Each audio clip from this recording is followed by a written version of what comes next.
2025 Development Review Board meeting. And we're going to start with the public hearing.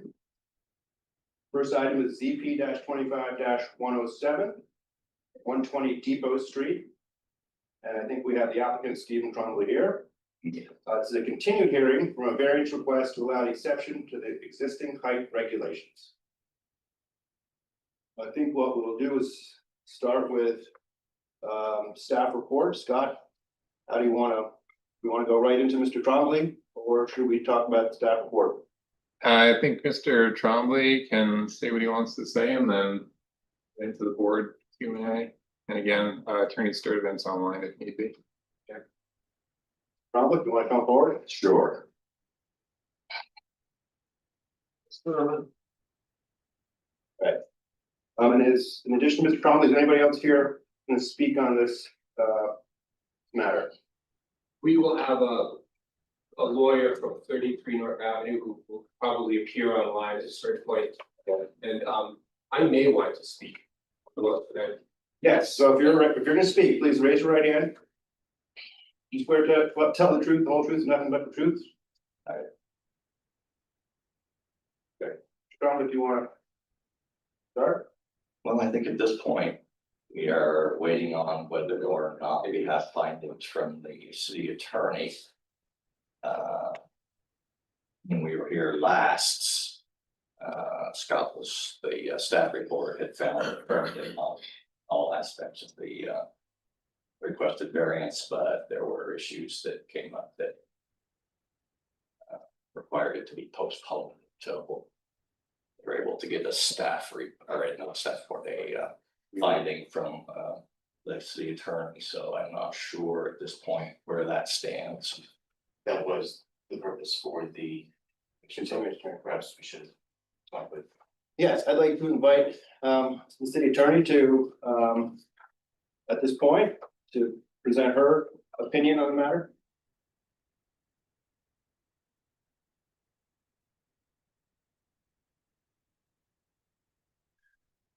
Just giving her permission, Smiles. Yeah.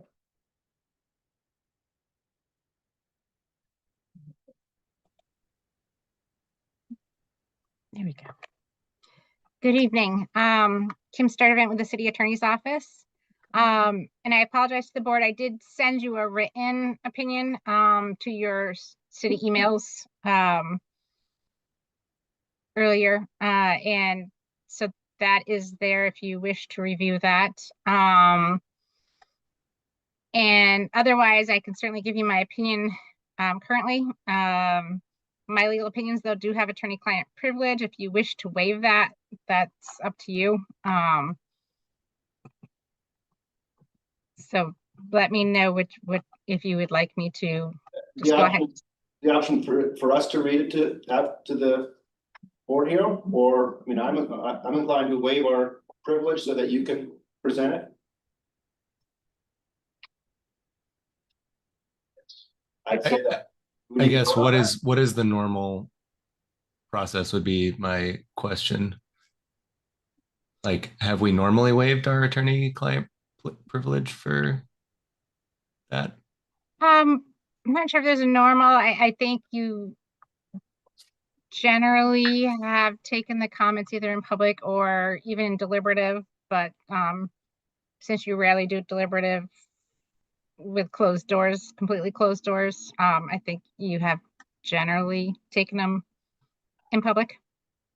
Okay, then I'd be inclined to second. I'm guessing we have to make a motion to waive our attorney-client privilege to present the opinion during this public hearing. So I'll make a motion to do that. Great, motion made. Is there a second? I will second that. All right. Any discussion? Do we have the letter? It's already available to us. It's not in Yeah, the, it came through it did come through our email. I did get a chance to review it. I don't know. Not in the meeting packet, so it's not something. No. Yeah. No, it came separately. So. I don't have a problem with this. Okay. All in favor of waiving the client attorney privilege, say aye. Aye. Opposed? All right, take it away, Kim. Okay, thank you. All right, so basically I just looked at the decision that was previously issued by the Environmental Division back in November of 2023, and I did provide you a copy of that. And basically in that decision, the question was for the height variance at that point. And the court under that decision denied it because it was undisputed that there was a possible building design which would comply with the CDO heights limitations or would at least be more compliant.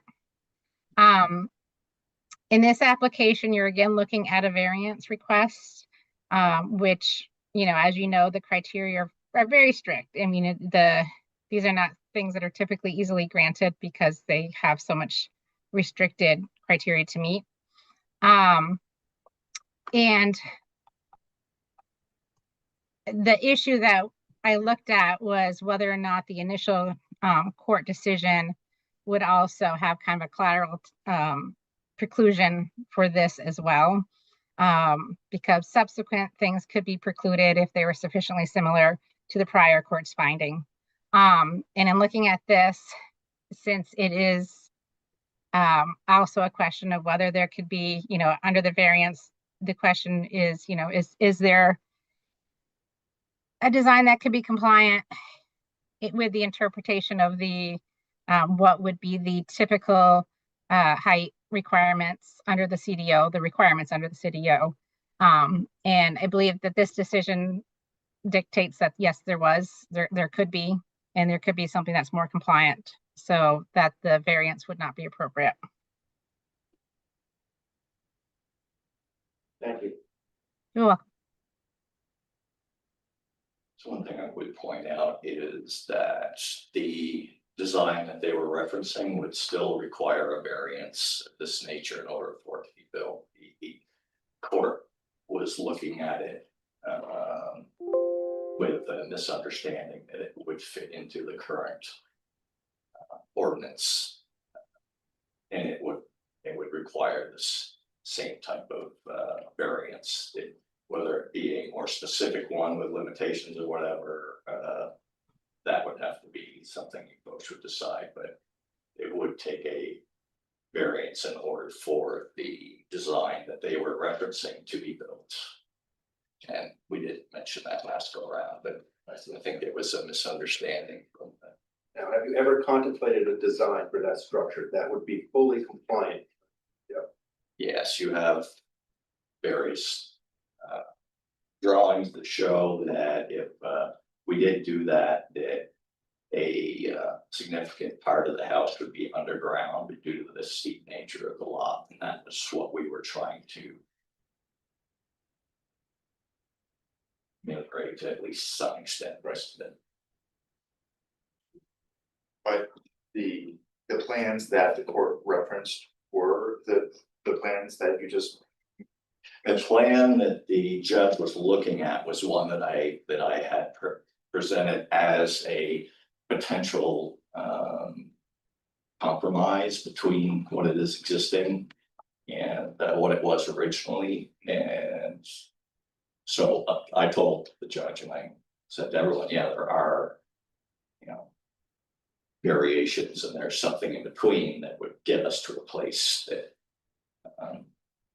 we could work with, but originally the e-stop that we put in place was just about us not being informed of the change, and that's what the ruling was about. Wasn't about the ruling itself. It was about whether it could be stopped, which, if you're not familiar, means that I would be able to use the previous ordinances. So, and in referencing that drawing, the judge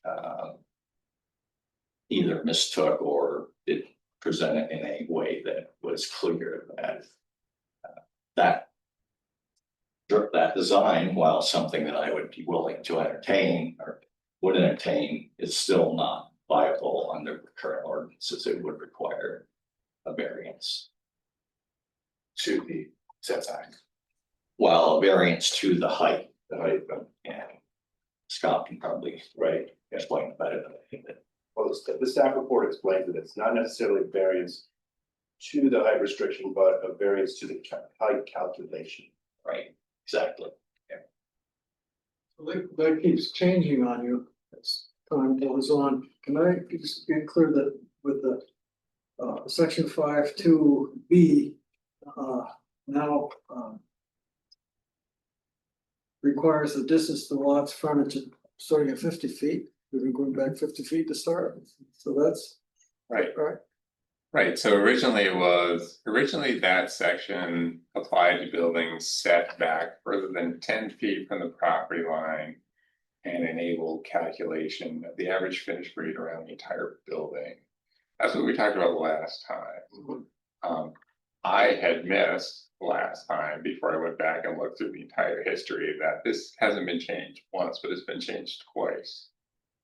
The other amendment to that, as I noted in the staff report, is less favorable to the applicant. And that is that the 10 feet got pushed back to 50, yes, but it also says you just measure front. Not average around. Oh, right. Yeah. So if he set the building 30 feet up the hill, right, 1A would measure from the street grade. Yeah. Which you can't do. Right. But if he started 30 feet up the hill, 1B would allow him to start at the base of the foundation. Right. That's really the And that's what this diagram shows. See that? Yeah. This is not an easy situation, I get it, the ordinance is not made for unique properties. Right. But we get it. But I think we'll need to continue this hearing, so is there any other comments from the board? There's a hand up for folks online. We wanna go online first, or we wanna go within the room? But you. While we have people here, is there anybody here who wants to speak on this matter? Thank you. Yeah, our lawyer should speak if he's on here. I'm not. Hans Westy, it should be on Zoom. Hans is online and that would. We would like for him to speak first if you don't mind. So Hans, you can speak. Hi, I'm here on behalf of the Condominium Association Commodore Point. As Attorney Sturdivant pointed out to the board, this matter was before the E-Court in November of 2023. The court expressly found that a building that complied with the zoning requirements could be built on the property. Mr. Trombley now claims that the design that was before the court would have required a variance. It was incumbent upon him to make that clear to the court at the time. He doesn't get to relitigate that issue now.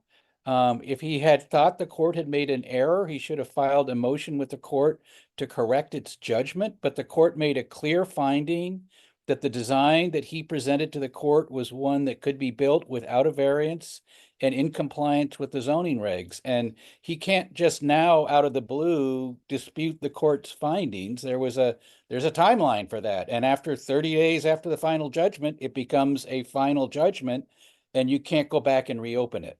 And so we strongly disagree with Mr. Trombley. We believe that this issue is precluded from re-examination by the board and that the E-Court's decision is binding on the board.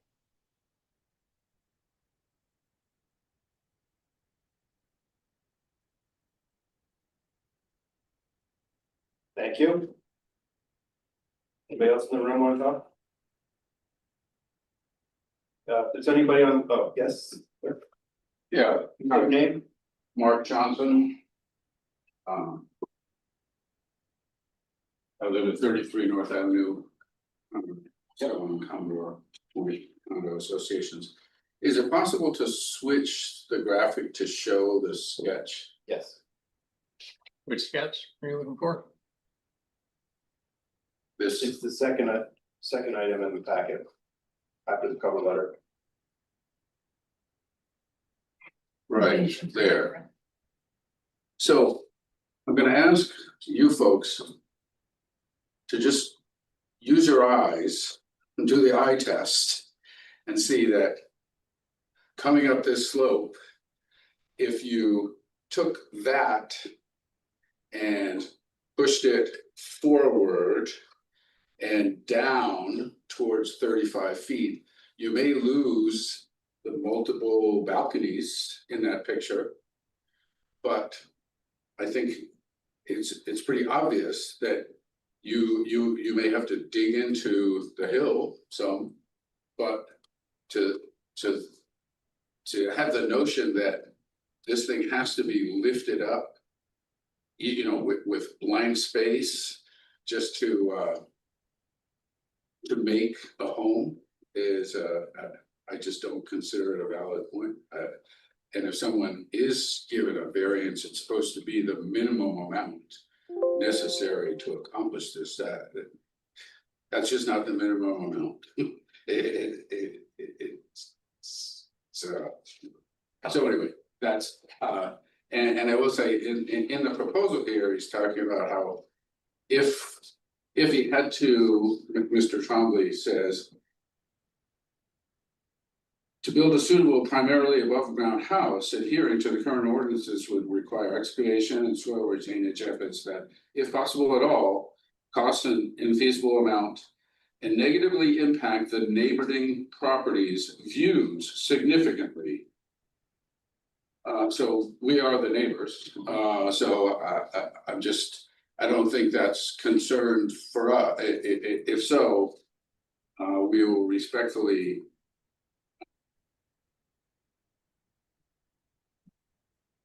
maintain that has more of an impact on the view than a 35-foot house. So, Connor does not have a view easement, right?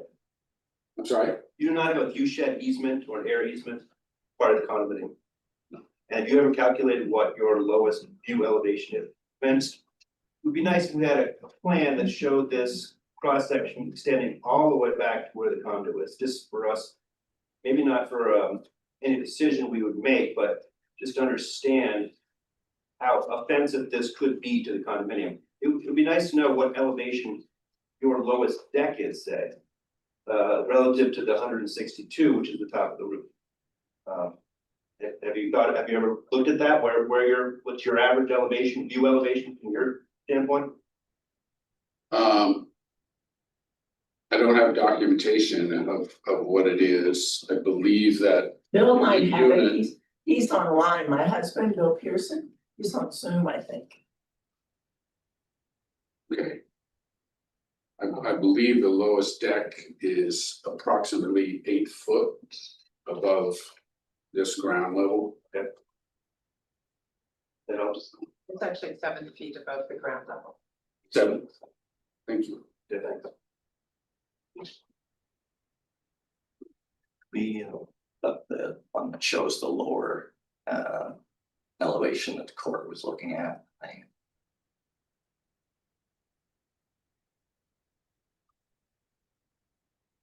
Just have this elevation. And the site plan I have earlier, just for reference. So I just want some clarity. So the one that the environmental court, because it wasn't included in the decision and I didn't see it in the documentation here, you said it would still require a variance. Would it Yes. require less of a variance than the design that you have here? Yes. Okay. So it seems like if we're just talking about minimum to come into compliance, then even if it would still require a variance, it would be less of a variance than That's the correct. current proposal. Yes.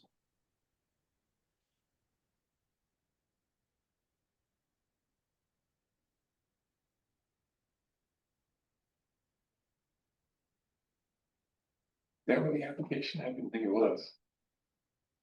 No, it wouldn't have been with the application because it wasn't relevant to the application. One more. Yeah. Should we? Yes, sure. Come on up. My name is Stephen Rousseau. I live at 33 North Avenue, condominium here. Number 3, I wanna I want to make the point that the difficulty of building on this lot has been known for quite a long time. It was purchased in 2018 by a couple from Michigan before my wife and I had ever even moved to Vermont. And when we were looking for property in Vermont, we came across this exact piece of property and did some research on it. And at the time, it was in the news. It was in the Burlington Free Press, I believe, and it was in 7 days about the difficulties of building on this lot. The couple from Michigan paid $103,000 for that lot, which is 4,356 square feet. Mr. Trombley paid $127,500 for that lot, which is that was back in 2021. About 3 months ago, a 4,800 square foot lot on Lakeview Terrace sold, a building lot, for $285,000. So what we read at the time in 2021 when we were looking at properties was that the couple from Michigan had decided not to build on this lot because it was too challenging for them. They would have to excavate. They had tried to go through processes to get variances that were not approved. I would argue that Mr. Trombley has achieved $160,000 credit toward construction costs compared to this $285,000 lot of similar size right on Lakeview Terrace within. I'm not sure that's pertinent to. It may not be, but I think that Mr. Trombley knew who he bought this from and why they weren't building from. Thank you. Tom, do you have your question, your hand up again? Yes, I just wanted to make clear that the association, as explained by a couple of the other witnesses, also disputes the finding that this wouldn't have a negative impact on the neighborhood. It would have negative view impacts. I don't think I need to elaborate, but I just want to be on the record that we contest the other proposed findings also. Thank you. Yeah, if there's nobody else, I think we'll, yeah, do you want to rebut or all, any final statements before we close the hearing? Well, I'm not sure I'm trying to connect the dots of the last gentleman's things to the relevance of what's going on. I guess I'm kind of missing the connection there. There might not be a connection, so we recognize that. All right. So what's before us today? That was before us today. Request. This is more of a legal matter. Right. So I guess my concern, as I said, that drawing that we've been referencing, but I don't think Scott was able to find it. I think is the one that would speak best to what we should be aiming for is some sort of compromise. I've been trying to figure out how we do that, but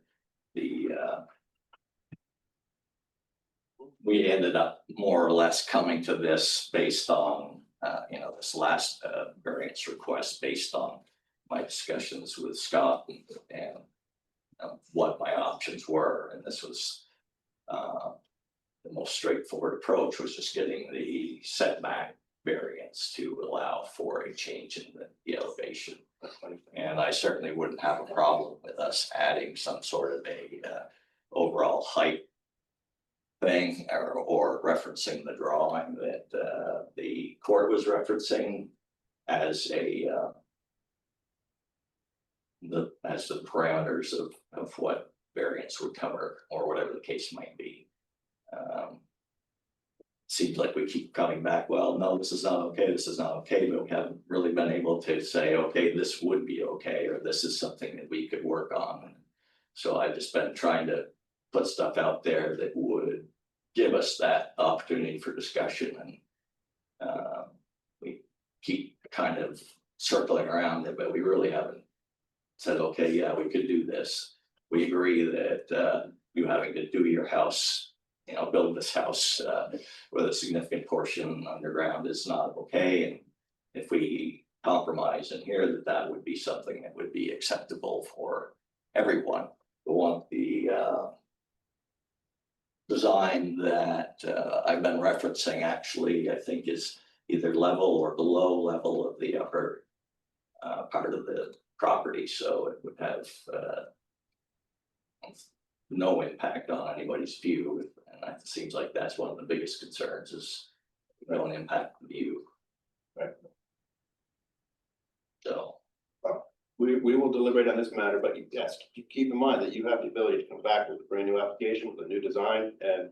I mean, I've given the designs and stuff, but if I just keep having an architect redraw things and do this and engineers, and then they say, well, that one's not gonna work, but if you could just say, okay, give me this and we could work with it. You know, I'm just trying to get some direction here, there, rather than floundering along, putting stuff out here and just ending up in the same situation where nobody can. Right. You know, I think that, with the conclusion of our decision on this variance, that door will open to see what you can and can't do. yeah. I think so. I mean, that would be helpful. I mean, look, I think that, you know, as I've been working with Scott recently, it seemed like we had a direction going till, you know, some new objections popped up that I hadn't anticipated, so. We'll deliberate on it. So, Bill Pearson has his hand up. Do you want to entertain that or not? We haven't closed it yet. I guess we'll take one more comment before we close the hearing. Hey, Bill? Yes, thank you. Can you hear me in the room? Yeah. Yes. Thank you. I'm confused about what is actually on the table right now that the board is considering. When this application was made, Mr. Trombley requested a change in the method of measuring the height, and he asked for something that is obsolete, that is no longer in the CDO. He asked that it be measured from the average of the entire perimeter of his building. We have heard that is no longer in the ordinance. So what is actually on the table right now that Mr. Trombley is applying for? I'm very confused about what we're discussing. There's a request for a variance to allow for exception to existing height regulations, and through all of the discussion tonight, we understand the parameters of our decision. So that is what we're going to deliberate on tonight. So the parameters are now the current contents of the CDO, or the parameters what Mr. Trombley specified in his application?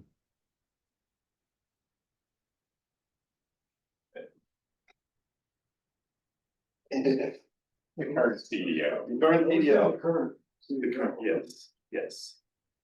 It's in place now. Right, because this will be a discussion. So if, just for me to understand, if the board would decide to grant this variance, then Mr. Trombley's building, the height would be measured from the average height on the front facade of his building. Is that right? From the finished grade as opposed to the street grade. Thank you. Thank you. I'm satisfied. Thank you. All right, with that, I'm going to close the hearing. Thank you. All right. All right, next item, moving on to item 5.1. DP 25-370, 23 Isham Street. Proposed construction of secondary building with 3 residential dwelling units to accompany existing duplex. Yeah, we have someone. I think this is online, so. Okay, yeah. Won't you come on up? Yes, no problem. This is a certificate of appropriateness. Yes. Do we deliberate on these as well? I think, okay. I think AJ had 4, but we have to decide whether we're ready. So Okay. we can do that. All right, can you raise your right hand? Yeah. You swear? You swear to tell the truth, the whole truth, and nothing but the truth under the pain penalty of perjury? Yes, I do. I do. Thank you. All right.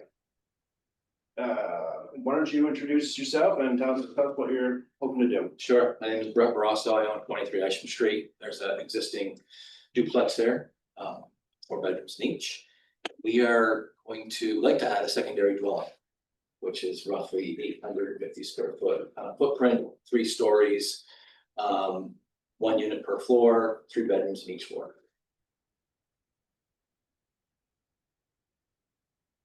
There's note that revised plans were submitted on September 4th, and I did see a couple of them, but I'm not sure they saw elevation. Yeah, I think it's the date of the 3rd, right, Missa? I believe so. They're, The revised plans are up now. yeah, Yeah. but I think, so the elevations were good when they came through on the 3rd. We revised on the 11th, some floor plan and then and then I think it was a site plan. Oh, I Yes. see, the date on the drawings perhaps has not changed, but they are revised. I'm just looking at the date on the drawing on the bottom right, Oh, and it's possible, I know I don't always update that, but Yes, so these maybe- are the newest ones. There's a note above it, it should say revised for planning and zoning down there, but I could have made a mistake. So, Mr. It's what we're- above, it's just above the date on the title block. Okay. So what we're looking at right now is the revised design that was as per recommendations of the EAB, is that correct? Correct. yes. Okay. That would be the visual to alter the height, roof line for the height, right? Missa, do you want to talk about how we reconfigured the?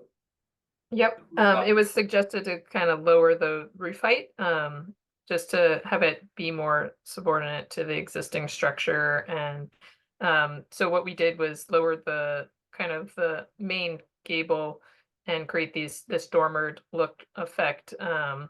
So that way, you know, we still get the 8-foot height in the apartments, but there's not a lot of wasted attic space as before, whereas the roof structure kind of started at that 8-foot at the 3rd level before.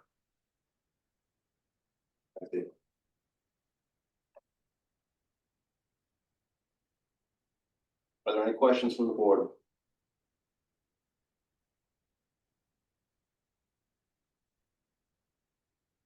Is there anybody in the building here to speak on the matter?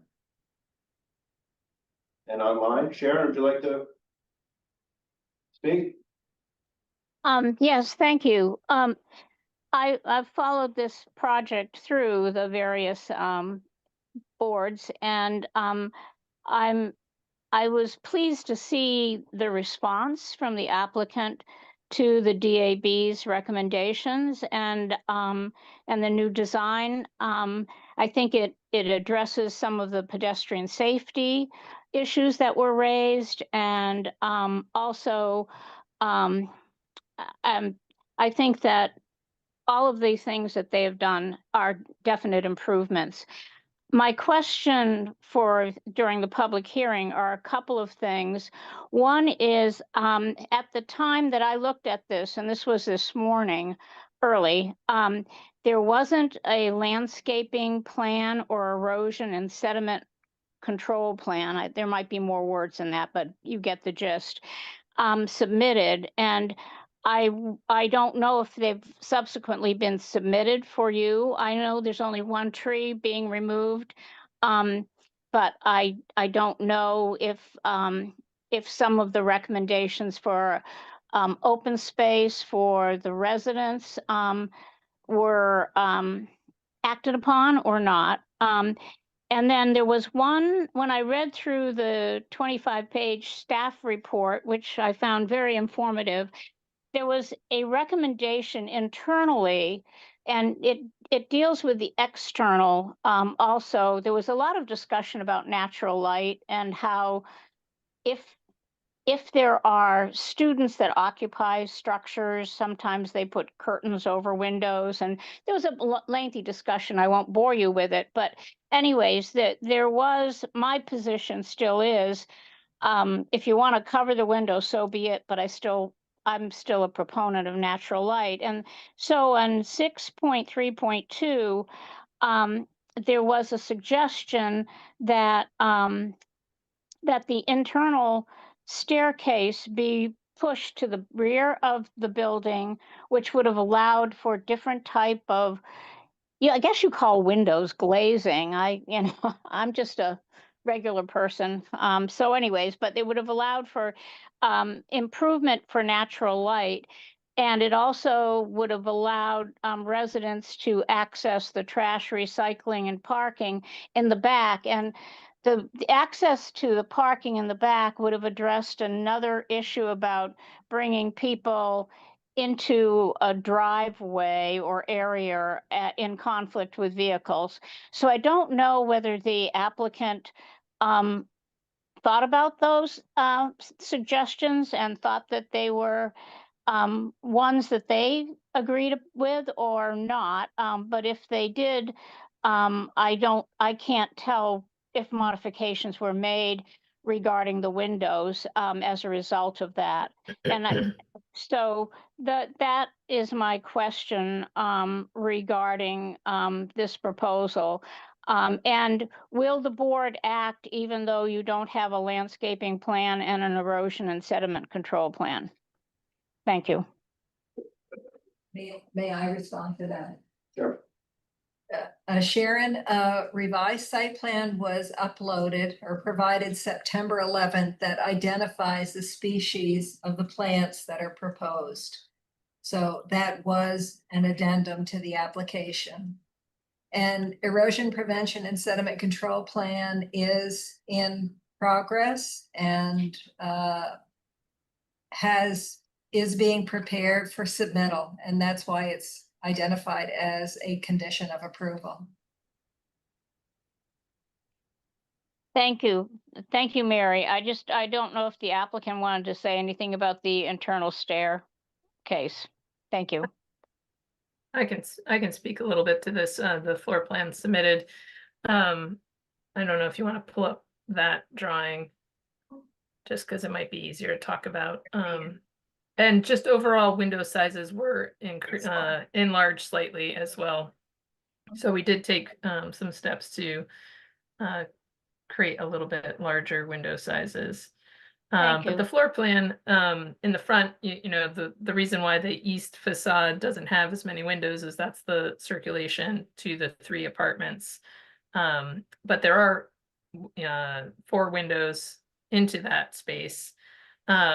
You know, it is the front door to the apartments to have residents come and enter the back side of the building, where most students are going to be walking to and from. Doesn't make sense in terms of overall site layout. It really makes sense to have the front door at the front door facing the street. So I disagree with the comments to move the stairwell to the rear of the building, just in terms of overall function of the building and safety of people coming to and from the building. So, you know, the staircase itself is not devoid of natural light. There are 4 different windows throughout the 2 in the front, 2 on the actually 4, 5, 6 different windows. So there's 2 on each side, on the south, east, and the north side. So it does, the staircase itself is not going to be a dark, dingy place. It's going to be filled with natural light itself. Thank you. Yep.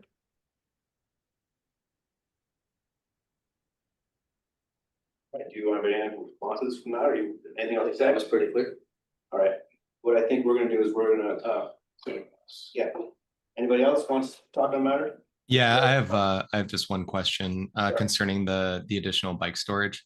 So I saw it's kind of like a covered shed with kind of the upright mounts. Is there any securing around that bike storage? I know overnight leaving a bike outdoors, I can just see potential for it not to be fully secure, and so that would be my one question. And I have a bike storage at 180 North Winooski, and it's the one that's fully kind of covered. And I've had 2 bikes getting ripped off there just last week. And like I told them, I have no storage at Chase Street, and there's 5 or 6 bikes, but they all lock it to this pole, and I've had nothing get stolen there, so I think it's really, the solution is to lock it. That seems to what's worked on my other properties. So that's what I would tell the same tenants there, because I don't think having like the sides on it, it has made a difference on North Winooski. So, just from what I've experienced so far.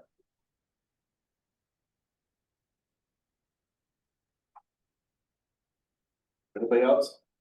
Comments on this? With that, I think we're gonna deliberate on this, so we're gonna close the public hearing. Thank you very much. Thank you. Thank you. All right, moving on to 5.2, we got ZP 25-298, 506 Appletree Point Road. The proposed demolition and replacement of existing structure with new residence. Garage structure will be partially demolished and rebuilt. And we have the applicants. Can you introduce yourself, please? Sure, my name is Scott Homestead. I'm with the Krebs and Lansing Consulting Engineers. We're the engineer for the project. I'm with Cynthia Sylvie from Wagner Hodgson Landscape Architects, and online should be Josh Carroll from Plural Arch. Great. Mind raising your right hand? You swear to tell the truth, the whole truth, and nothing but the truth under the pain penalty of perjury? I do. Yeah. So figured real brief overview. Yeah, that would be- Please dive into the comments. So I think the description given at the beginning of the hearing is pretty self-explanatory. This is out on the sort of private portion of Appletree Point Road. People have been out there before. There's an existing sort of camp type building that has been there for quite a long time. That was sort of added on over the years. It's kind of an interesting spot and a garage. The proposed project will be to demolish that brand new house, year-round residency, occupancy now with a new garage. The new building actually pulls away from the lake versus relative to where the existing structure is. So we thought that was good. And the actual building footprint is less than this building that's out there. Our overall lot coverage does go up slightly. There was a lot of conversation about this at the Conservation Commission meeting that we wanted to talk to you about a little bit. That is mostly, the increase is mostly to make the garage more functional so that cars can actually pull in and out of there. And the other thing that we're doing is really sort of just formalizing the site. Like if you had occasion to be out here, it's a very sort of haphazard connection of like paths to the garage and gardens, the lake shore stuff. And so even though I think our lot coverage is technically going up, I think we're actually gonna be making the site in such a way that it'll actually probably absorb more rain, because a lot of this stuff that has been just compacted from foot traffic will be restored to grass. An important point in terms of water quality, because I know everyone worries about that for developments on the lake. Big improvement we're making is this will be hooked up to municipal sewer. The existing house is on an old septic system that does not comply with anything. It's not a suitable site for an on-site septic system. It's very close to the lake. It's very rocky soils. So there was years ago, I don't know if anyone was on this board that long ago, when we did the houses at 451 Senecal's project. I was here for those meetings. They were very well attended. Yeah. One of the things they did as part of that project was extend sewer piping that some of these other lots can hook up on too. So we'd be taking advantage of that. We think that's going to improve water quality. The other thing we're doing is we are providing a rain garden bioretention area, some stormwater treatment. So we feel like the combination of getting rid of the septic system, providing some stormwater treatment for the new development, is really, more than offsets the slight increase in water coverage. So really, I talk about that a lot because it was brought up in the Conservation Commission. Okay. Thank you. So, On that, there was a few comments regarding the landscaping that maybe Cynthia wants to talk about quickly, and other than that, I think we'd go right to comments here. Just one last one. Sure, the sewers pumped? or- It is a pump station. It's, if you've been out on the section of Appletree Point, it is very flat prior to this lot. So there's a couple 100 feet where it's just dead flat, and so to do some sort of gravity system, we would drive it, you know, well below the existing sewer Is drains it out of the just street. this building or Correct. everyone? When we did those new lines, we extended, I think it was 5 or 6 new force mains so that individual lots could hook on and have their own force main, be responsible for them. You know, not have to share, no one's blaming someone else if they flush an adult diaper and clog it up. Everyone's responsible for their own stuff. Yeah, Sean, I know this property. This was Lars Larson's camp and the Larson family camp. And there's really not, there's one more camp beyond it. I think it's owned by the Eastman family, but this was the Eastman family divided, I think, up to 18 lots, and there's very, very questionable if any of these lots are buildable. But this was not one of those. This was owned by another family. Yeah, and so I'm familiar with this property in fact. So you would have to put a pump station and bury a force main to connect to the Stub that was Stub. installed, that is probably just off this page to the north, because the adjacent property to, you know, to looking at the page up, which is north, did this a couple years ago. They had a failed system. They didn't replace their house, but they had a failed system, so they went ahead and made the connection. Yeah. And then is municipal water? There is municipal water to this lot, right at the corner. We actually did some, you know, site investigations a couple weeks ago. Right at the corner of the loop driveway where it comes in is where the year-round water line ends. I see. So, and there was a stub to this lot that they never actually hooked up to. It was all from there on. From there, again, looking at the page, ever went to the bottom, it is on a seasonal line that's literally lining the ground. So, Yeah, and they would drain it as well. correct. Lars would do this only. So. Yeah. So that would, again, that's a big benefit. They actually do have the year-round water service to this spot. We connect right to it. It should be pretty simple. So because this is a seasonal conversion to a full-time, you're getting a wastewater permit? Already have one. Already have one. Yeah, we did that when we did the Senecal project, I followed up afterwards with an amendment for both this residence and the one between them to do those hookups. So I've had those in hand. Okay.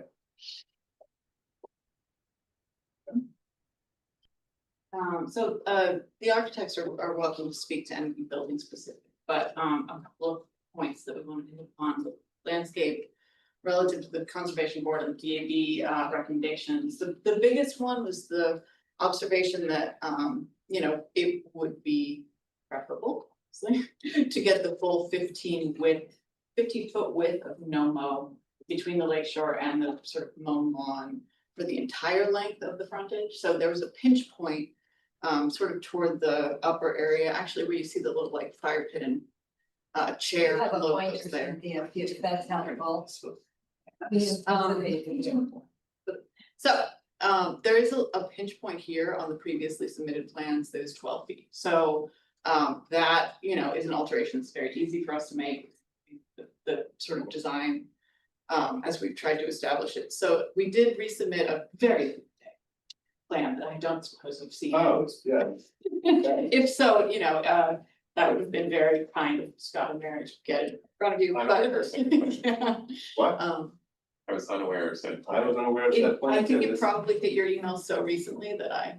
It hit mine about 3:45. Yeah, yeah. So that plan, you know, we happen to have a little bit during the day to make that physical change to the plan. So, you know, currently, you know, this is our 12-foot pinch point with just a kind of a 3-foot further expansion of planted area along the lakeshore.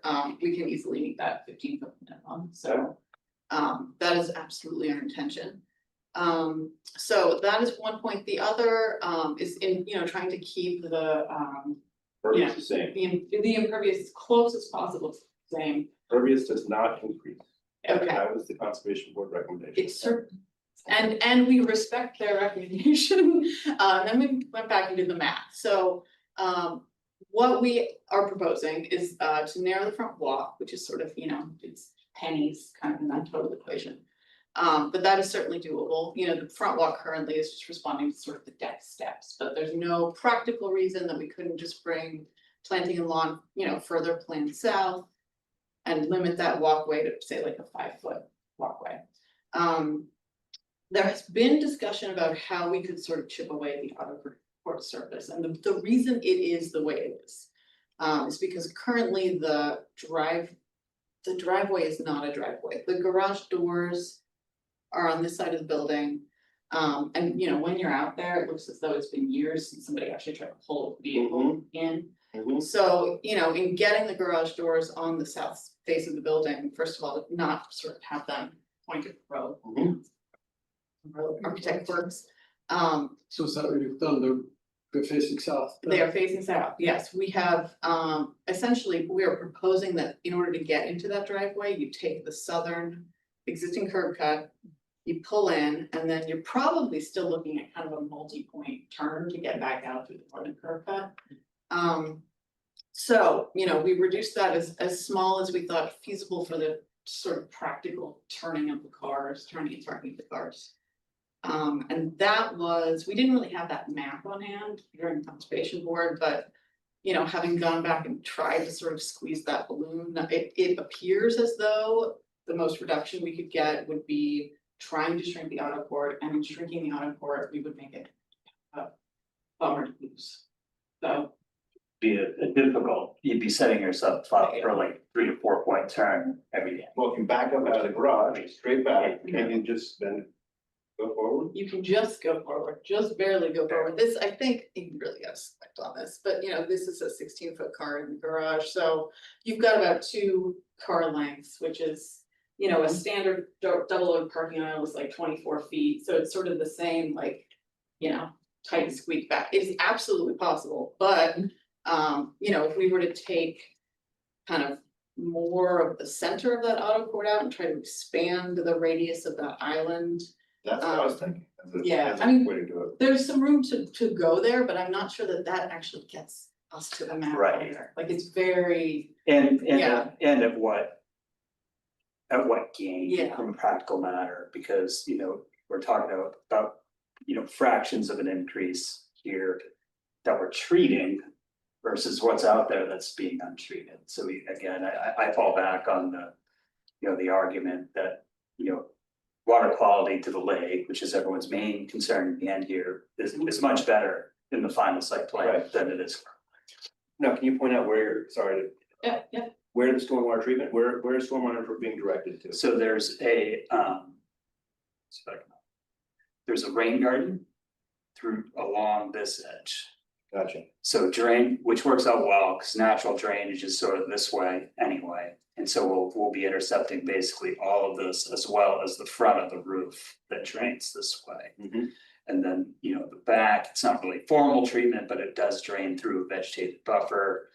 And, and that's roof water, which in theory doesn't really need water quality treatment anyway.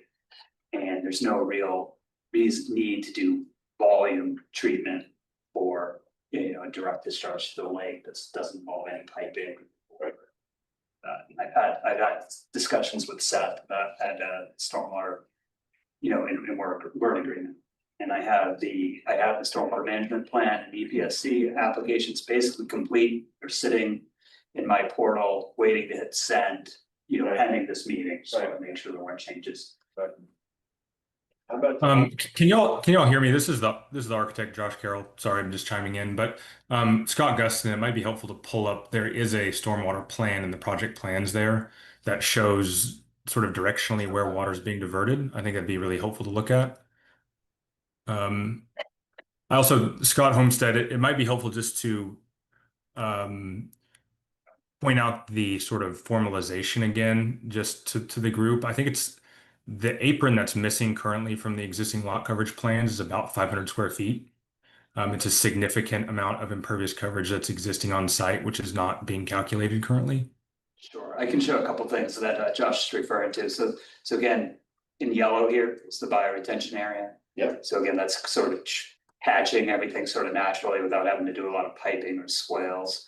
And what, do you have, Scott, could you flip to the existing conditions plan, which I think is the next one down? Maybe the one after that. It's the first one. Here we go. There it is, yeah. Yeah, so what Josh is referring to is, you know, this driveway sort of exists already as a loop. And here's the garage.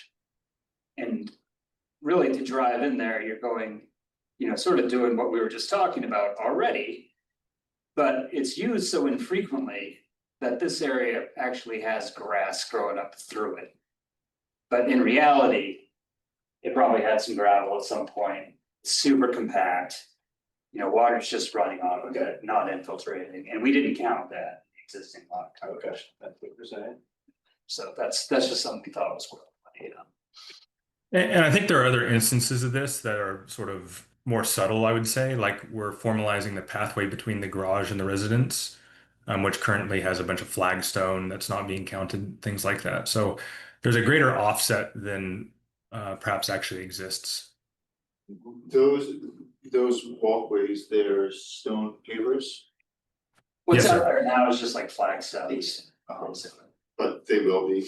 No, we're that's what we're getting at, is we're sort of formalizing it with more of like a. Yeah, the only formal walkway will be the connection between the auditorium and front door. So the rest is just, you know, walking around on lawn or. Did you establish clear sight going out of the driveway? Did we mathematically? I mean, I think we're keeping existing curb cuts. Yes. So the assumption is that the condition is no different than it is now. Having pulled in and out, I mean, I think it's reasonably safe, but I am not qualified to make that determination, obviously, Scott. Yeah, I didn't measure site distances out here. This is about the lowest traffic road you can imagine. There's a couple of seasonal camps beyond this residence. And there's just very few cars. It might be. Yeah. People walk their dogs just down the middle of this road all the time. Just out of curiosity, does your pump station have the ability to handle anything that's further down the road? If somebody else wanted to eventually tie in? We do not have it sized for that right now. We have it sized as a single family. Gotcha. Because I believe the neighbor, 514 also has a septic. Yeah. I think, I don't know this for sure. I believe when we did the Sonical project, that Sonical approached every neighbor out here. Yeah. To see if they were interested in having a pipe, and we did all of the ones who took it. Right. Just out of curiosity, I think the Larson Holdings extend to the other side of the road. Is that transacted as well? That is part of. They do, But they're not planning to do anything with it. There's nothing proposed for that side. No.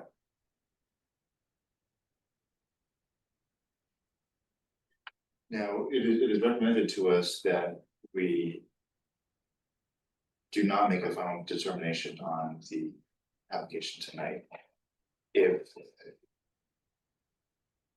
Is there some reason or timely reasons that you really would need it tonight, or you would have the time to be able to provide us with? Well, I mean, materials that you. I think we'd always, prefer to have a vote and approval if there's not something particularly controversial that we want to, we need to bring back additional materials on. Yeah. I'll just chime in and, yeah. The I'm sorry. The DAB recommendations and the Conservation Board's recommendations had not been formalized in a new landscape plan. But you're saying there is such a thing, there's a new landscape plan.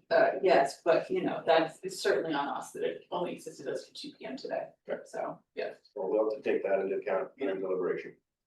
And I guess we would, to me, people could disagree obviously for sure, but the things we're talking about seem to me like they could be conditions that we could work out with staff rather than. Well, certainly the EPSC can be a condition, no question about it, but I do think that the Yeah, this 15-foot wide mow zone should clearly be shown. So, yeah, we'll look to see what you provided.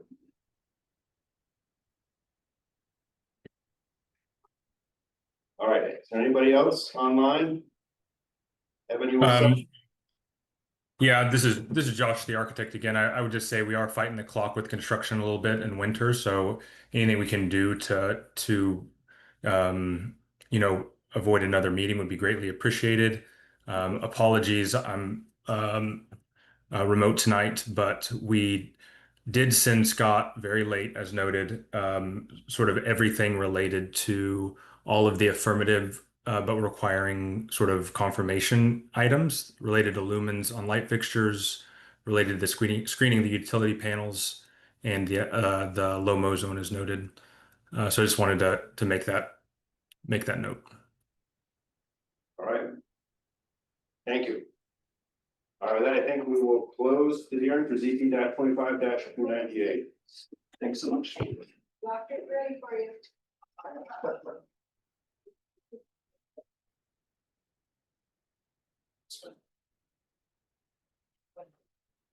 Good evening, everybody. Thank you. Welcome. Thank you. Welcome. I walked, well, like, in my part, yes, I drove to work. They walked in. It's the preferred seat. I just. Yeah, yeah. So they will. So right, just looking at that. These are our guests for North High Avenue. Review. Sources.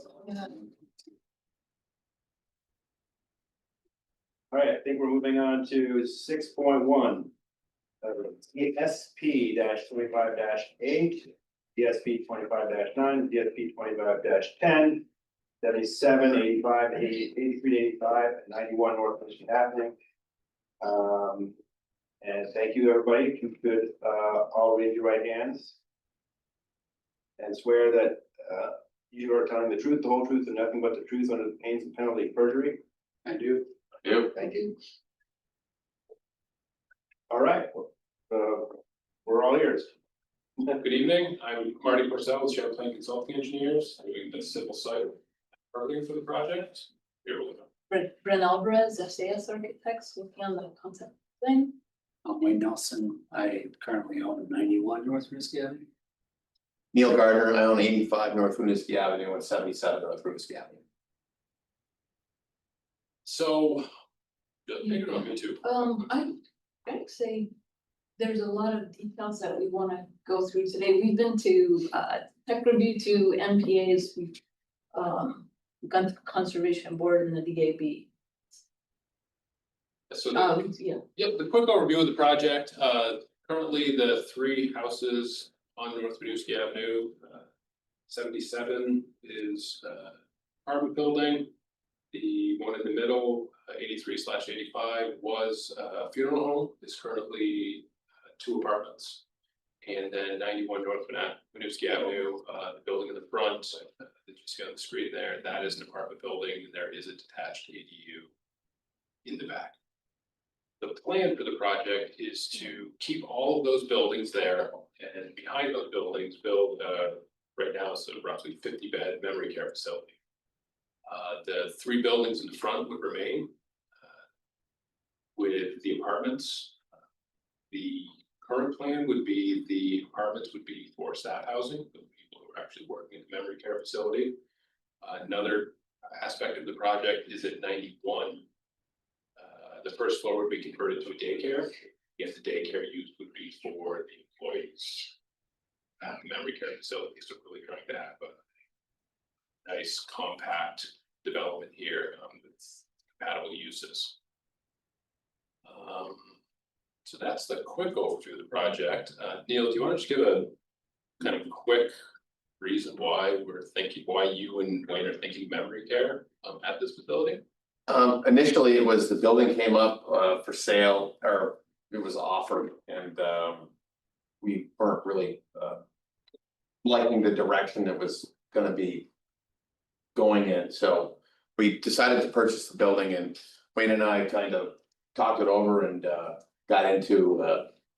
I have a mother that's got dementia. And so he was very active as far as with mechanical engineering for a lot of different companies, and we discussed it, and it's like, you know, a memory care center would be something that is needed, and I definitely know the need. It's very much a debilitating long road of experience as far as to see when it first takes place and transpires. And then I have a sister that's a nurse and one that's a special needs educator in South Burlington. And they were like, we're gonna have her age in place and everything's gonna go great. One lives there and that's the end of it and we're done. And now we're looking for homes. Because you got a 2-year-old you're living with a 87-year-old body. And God bless her, she remembers everything that's way back in the day. I haven't seen and memory is an interesting thing. Nothing short-term is remembered. Long-term, she always wants to go to Sim Point Road and see her old house. And then every word out of her mouth is, geez, it's so much, what? Who built all this? It's never ending.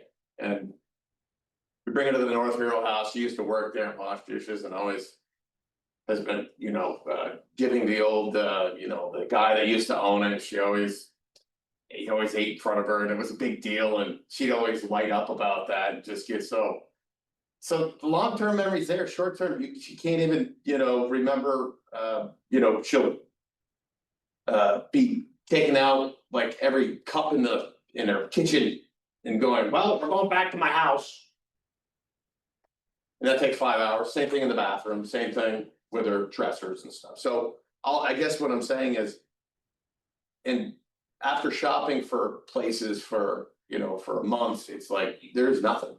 It's all long, In a facility like this, oftentimes when somebody needs memory care, they also have a partner who maybe doesn't.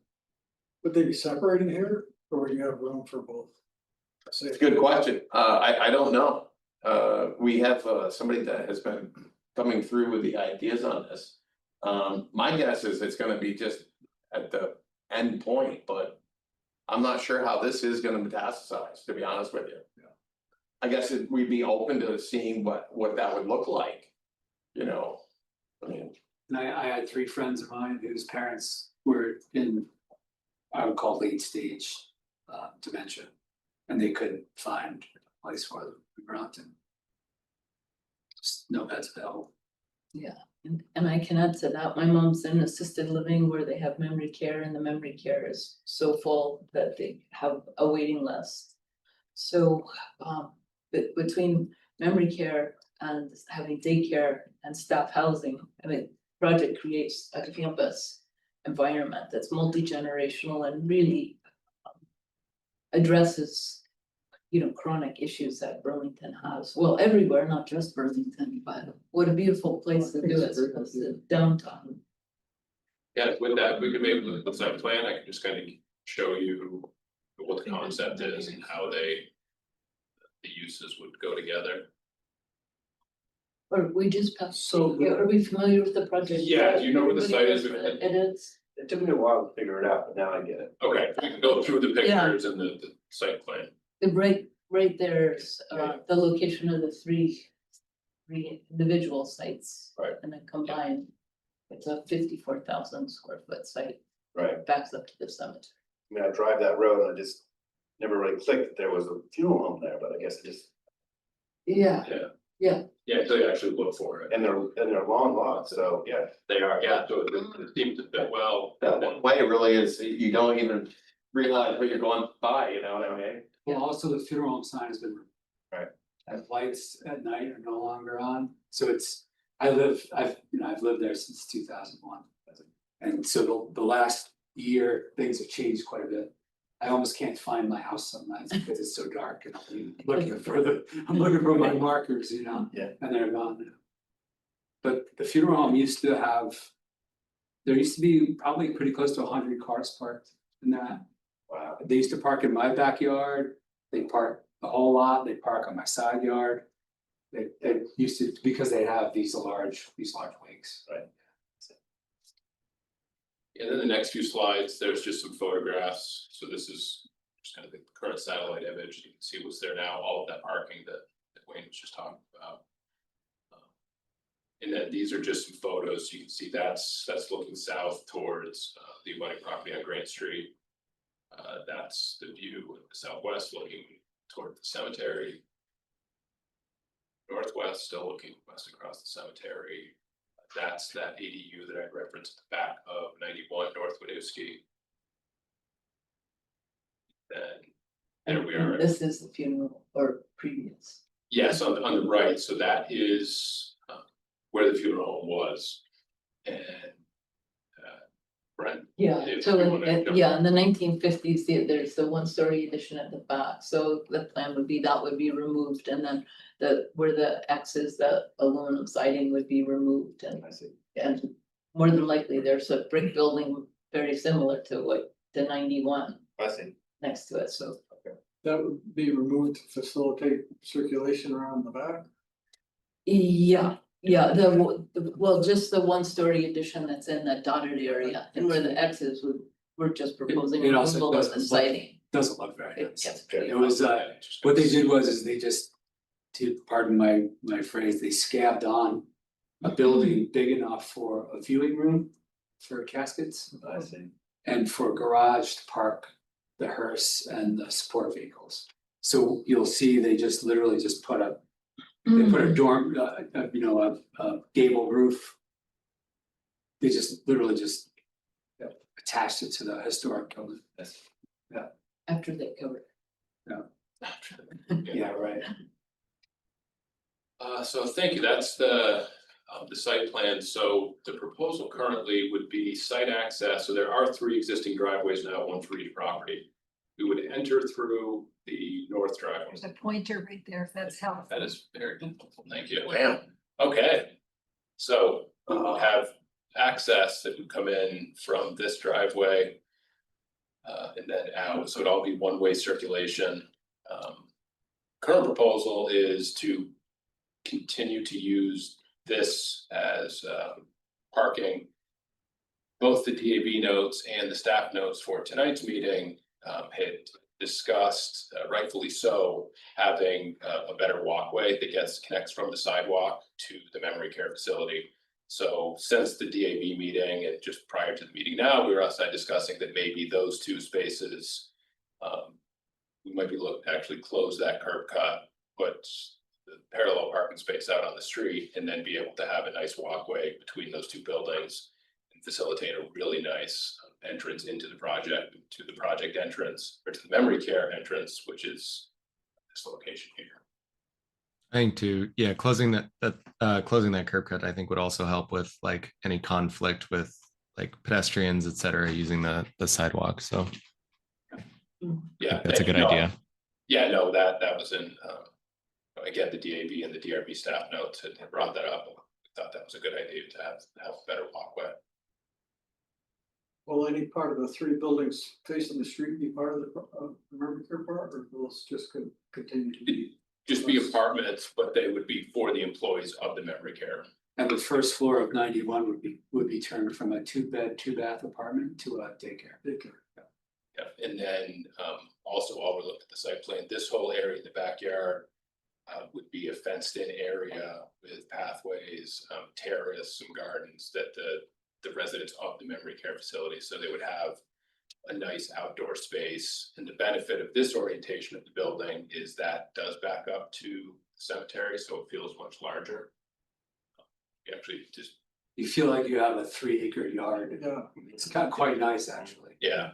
I'm often looking for more public amenity from the projects that come in. This one, it's nice. You're gonna have to be here a couple of times more. You'll fair amount to solidify. Marty, have you figured out where your stormwater treatment is gonna go? So we have done, we're working with Watershed Consulting, and they've already done test pits and infiltration tests. Yeah. So they haven't done the full concept yet, but it's really going to be infiltration and probably some underground chambers So it is infiltratable soils? Yeah, oh, it was great. Yeah, we dug down over 10 feet and found great soils. The infiltration tests, I think, range from 16 inches per hour to 32 inches per hour. So It's all excellent soils. And it's deep. Yeah. Yeah. And is there like an industrial history? Is there any concern about soil quality that you're gonna have to deal with when you're excavating? Nothing we found in any of the records or on the A&R Atlas, no. And I did ask the funeral home, the owner, if they inappropriately disposed of anything. Like, that's something to consider. And they said never. Yeah. And Carol owned it from the beginning with her husband, so. And she's pretty reputable. I have a question, just looking at the satellite imagery on the west side, it looks like there's a lot of kind of more mature like trees that kind of screen the property a little bit from the graveyard side. Are those on the graveyard properly primarily, or okay? But it looks like, yeah, it looks like from the back image that the fencing is pretty unscreened, so unsure. I'm just kind of curious what that west side looks like as far as like tree cover and screening there. Yeah, I think maybe those pictures that you had just scrolled by. We had a couple of southwest and northwest. Yeah. This one? No, the actual photographs. Looking Right Next there. one. Yeah. So that's one, so you can see that tree is on the property, has a pretty large canopy. Actually, yeah, that is. Yeah, I think this one is That's on being the maintained? property. That is on. Yes. That's definitely on the property. And we haven't worked with a landscape architect yet. We know that's part of the next step. But I think that would be certainly one we would be. If you go down to the next slide, you'll see in my backyard what trees are on there. It's just that one in the corner. And it looks like mostly deciduous, so it kind of seasonal. Yeah. And there's a nice, the cedar hedgerow on the. Yeah, north side. that was what I think in the staff comments might have said proposed, but that is the cedar hedgerow. I think this. Yeah. Yeah, those are arborvitae that I planted 20 years ago. Yeah, it's doing a great job screening. So that's the overview of the site. There definitely are some staff comments we'd like to talk about. I don't know if you have anything specific you want us to address or just staff as anything. If you made it through the staff report, you'll get a gold star on the way out. Yeah. But I had included a concern about housing replacement. So 2 units will be lost. We're allowed for installation of a daycare. You can take a housing unit without housing replacement. The second unit in that detached building, which this board reviewed around 2015 maybe. Not an ADU because it's not a single family home. It is a single unit. So that one will be lost with the demolition of the building. I struggled a little bit about memory care facility because according to our definitions in Article 13, it says convalescent and nursing homes do not constitute rooming units for purposes of residential use. However, the very allocation within Appendix A for uses, it's considered a special residential use. So I would feel comfortable advocating that housing replacement wouldn't be required for the loss of 1 unit with the creation of the 50-bed. I would argue that. So if I could just plant that in your head. Thank you. Remove that worry. Thank you. Yeah. I don't know if there's anything else, Mark, you want to bring up. There were the few things we were hoping to discuss. One of those, and this had come up in one of our previous meetings, lot coverage. We definitely are over the lot coverage. We had misinterpreted what can be reduced from lot coverage by using pervious pavers or porous pavement. I did have a question on that because I've also used geo blocks in areas where you can actually grow grass through, but it can support vehicular traffic or parking. If we were to do that for, say, the parking along that north side or under where the dumpster was placed, so it's actually structural, grass is growing through it, how does that count towards lot coverage? I went through the regs and I wasn't sure. I saw it said paved or unpaved parking, but I wasn't sure if that unpaved meant gravel. Lot coverage. For the lot coverage calculation. Park. Get dumpster. So the dumpster is, okay. Okay. So we certainly have some work to do on the site design to reevaluate the lot coverage. And from our first TRC meeting, the site plan changed a little bit.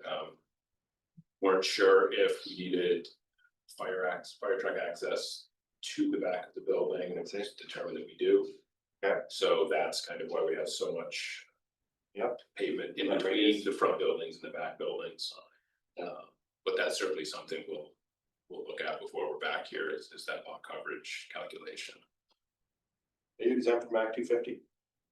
Yes, we are. That exemption runs through the end of 2026 currently. We're hoping that gets extended, but yes, we do have a jurisdictional opinion that we are exempt currently. Yeah. The only other option that might be worth exploring, at least on paper, is that some memory diagnoses, particularly related to dementia, are identified as a disability. We do have additional lot coverage allowance for projects that involved older people or disability. So maybe on paper, it might be worth looking at if the board determines that the memory care facility does constitute a special residential use. That's something that you'd want to figure on paper. Okay. We'll certainly look into that. And just for my knowledge, is it something we can request from the board to go above the 65%, or is that's just a non-starter, correct? It's a non-starter, so if it's fire access, right, so we have more than fire access driving. Yes, but, you know, it doesn't happen often, but I can think of at least 2 cases wherein if fire access, emergency vehicle access is the only thing it's doing, you can put the base in and topsoil and grass in. And it's not flood coverage, but it supports the weight of the vehicle. I've heard that. Okay, but yeah, clearly where the fire trucks would be, that's the site access as well, so. The straight face in it. Right. And one thing I can say is like, sensitive uses such as schools, daycares, this would probably fit in that sensitive use. You might want to take the extra step on your environmental due diligence and consider some soil sampling, just because you don't want to have potential mercury from the old, that dumped somewhere and then that's exposed to somebody. And so, phase 1s, phase 2s are pretty standard, but maybe a higher level of concern here, given the use. Okay, that's great information. Thank you. I know there's the outdoor area for the residents, and that's great. And I know balconies would have potential downsides, but any other planned kind of public areas? Well, what we're hoping to do is create, in fact, this kind of will segue into another question that we have about the building height calculation. But we are looking at a kind of a 2-tiered backyard so that you're able to access the building on 2 different levels. I think at the point where you're in a memory care facility, your world has become so small, and the more kind of events and activities and different spaces that we can provide, the better. So we would love to be able to have access out of the lowest level, which is in terms of life safety code, it's the basement level, but it's also a space that we can use, like just where we have light at the perimeter for an activity space. So you could exit the building there as well as on the upper terrace. And then you have 2 distinct landscape environments. Like one, you might be able to have a little putting green or a place where you can just walk on the grass and feel good. And maybe there's chickens, and then the lower level might be pollinator plants, and you're just kind of observing them because it's on a slope like that. think on this plan, it looks like this is one of the lower level plans, so this is showing community rooms, correct? Well, so this is the main level plan. The main level. So you're plan, seeing a dining area that opens onto a porch. That opens onto the lawn, so there's, you know, a couple levels of being able to get outside in Vermont, so.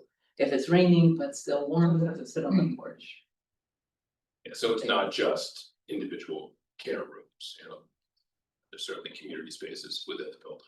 Yeah, a lot of that, and we had also talked about the potential for having a senior daycare. If, you know, this is super conceptual right now, it's definitely sketchy for us, but that was another consideration that maybe this facility could handle something like that, like having a senior daycare. So it have even more activity spaces, let's say, than. And then jumping around a little bit, one of the other questions in the staff notes was about the building height calculation. The question was, where was that calculated from? And that was from the proposed finished grade within that 10 feet in front of the building. I would just like to, I think we included a sheet that has the section through the building. Is that something, we look at that? I just want to make sure. Interpreting the height.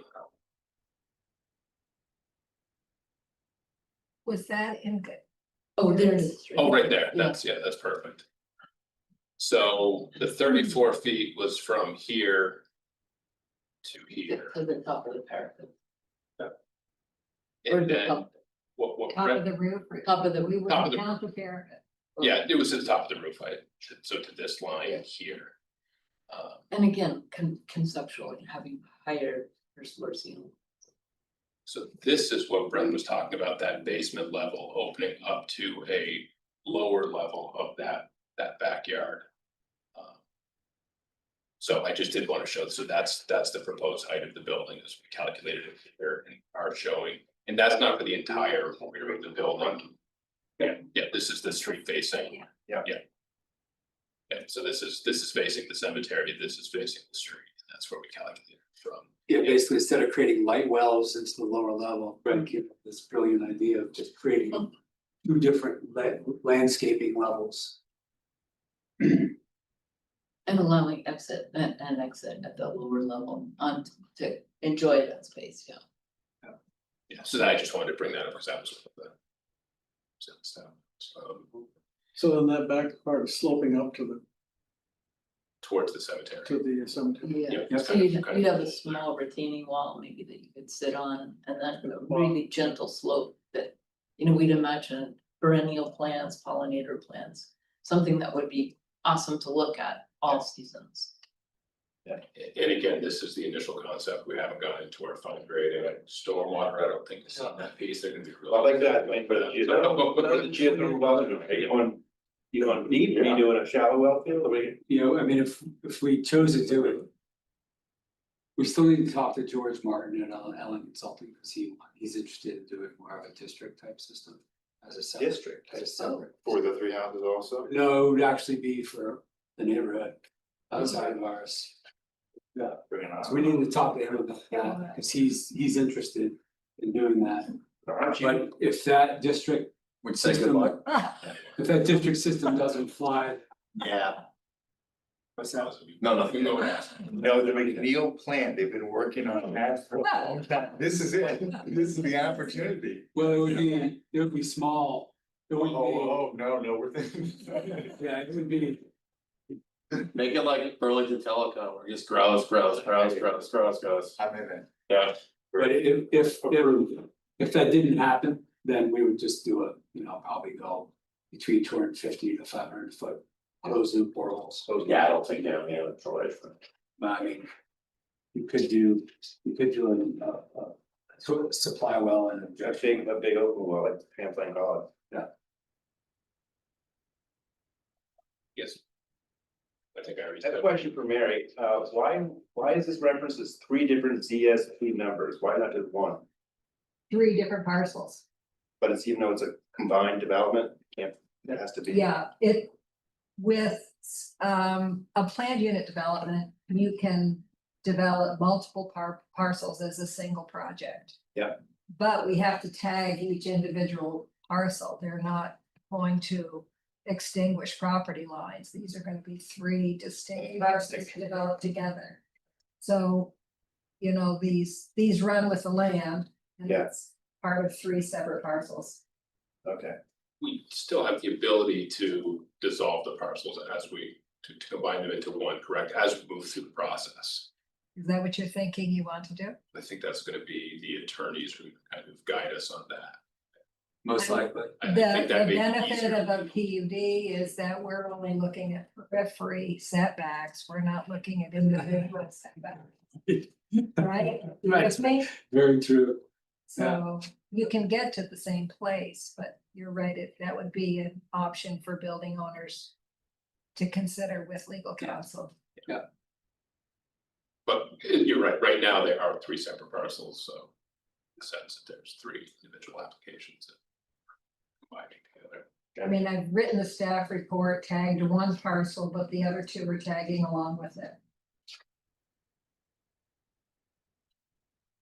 I did just want to also bring up, I think it starts on page 34 onto 35. The prescribed rear setback, and there was a footnote that you said might be problematic. It sounds like you had resolved that. So there was a discussion that, I did seek an opinion from the Office of City Planning about that particular footnote, and you're referring to a 50-foot setback from abutting parcels that are not involved in the PUD. correct. So our rear setback is 15 feet. That's what we've designed to. In the staff notes, it was noted that it may need to be 50 feet.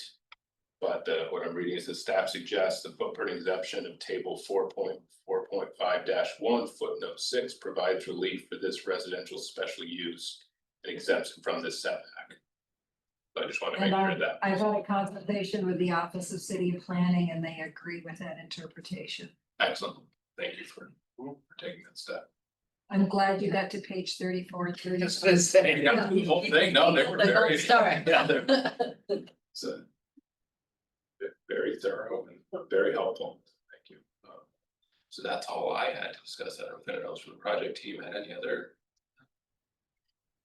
Obviously, there's other things in there. We know, we'll talk to Public Works if we need a traffic study. We know we need a lighting plan, a landscaping plan, all of that. So it's certainly going to be regroup on this. Those will be the next steps. I think this is a good introduction, that this is the reason for sketch plan. Yeah, we just wanted to get in front of you all and kind of cover these things that came up are very.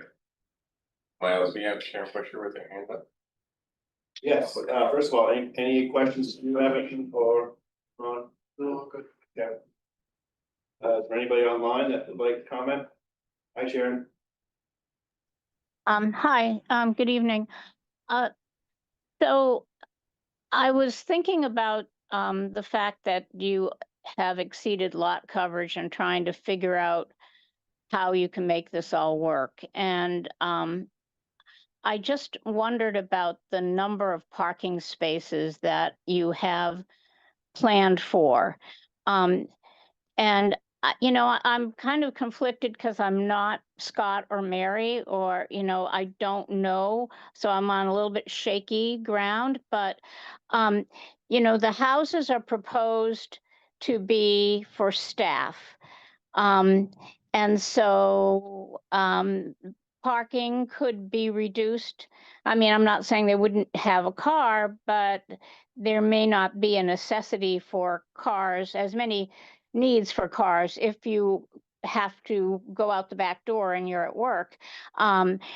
So that's one thought that I had. Do you need those spaces for those structures?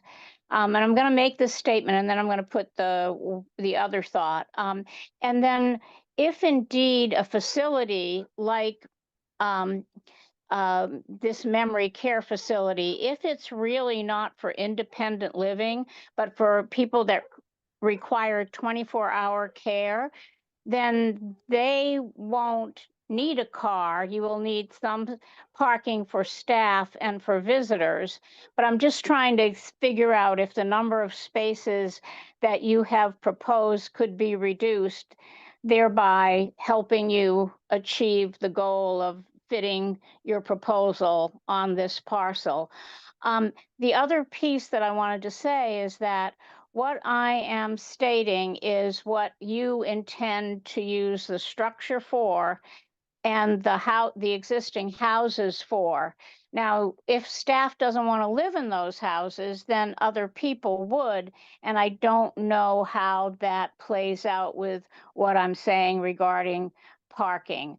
There's no longer, as you know, any minimum parking requirement, and at the other meeting at the DAB, there was a discussion that this requires TDM, and there was discussion about how close you are to various like parking structures, et cetera. So, and public transportation. So those are my thoughts on this. This is a very creative plan. I agree with the need. I like the fact that the historic structures are going to be, that 3 houses are going to be retained. Mary identified the removal of one structure. She talked about all of that. And I don't feel I need to say any more, but trying to figure out if all that parking is really necessary. And I really do like the idea of closing the curb cut so that it's clearer access and safer for people, pedestrians on the sidewalk and internally also. So thank you.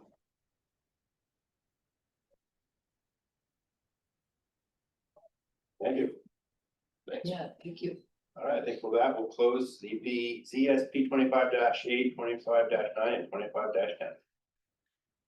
I'll call for your time. Thank you. Thank you. Thanks, guys. Thank you. Thank you all. And thanks, Mary, for all the work you're doing. Wow. Yeah. Appreciate it. Thank you very much for it. You did. No, there's no decision issued. I didn't read it. Okay. It's gonna be a test. hang on. Not as strong, are you? Oh, thank you. Recording stopped. Thank you all. Thank you very much. Okay. Thank you, folks. All right, please make sure to sign in. All right. Thank you very much.